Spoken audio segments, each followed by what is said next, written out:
পটল ভাজা তো অনেক ধরনের খেয়েছেন। আজকে আমি নতুন ধরনের একটা পটল ভাজা দেখাবো, নকশি পটল ভাজা। নকশি পটল ভাজা করতে গেলে এইভাবে পটলগুলো কাটতে হবে, মাঝখানে যেন জোড়া লাগানো থাকে, জোড়াটা যেন ভেঙে না যায়, তাহলে আর হবে না। তো কাটার পরে এরকম মাছের কাটার মতো হবে দেখতে, দুই পাশে এভাবে কাটতে হবে। এই যে আমি কেটে নিলাম এভাবে বটির সাহায্যে। তো দেখো কত সুন্দর হয়েছে। তো আমি এখানে পরপর 4টা কেটে নিয়েছি। তো 4টা কেটে নেওয়ার পরে ভালোভাবে ধুয়ে নিয়েছি। এখানে লবণ আর হলুদ দিলাম, লবণ হলুদটা ভালোভাবে মিশিয়ে নিতে হবে।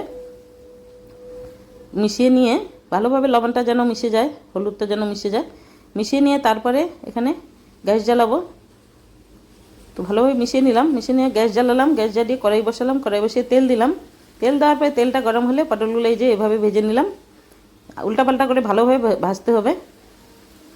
আর পটল ভাজাগুলো ভালো লাগলে কিন্তু একটা লাইক করবে অবশ্যই। তো দেখো পটল ভাজা হয়ে গেল, কেমন লাগলো?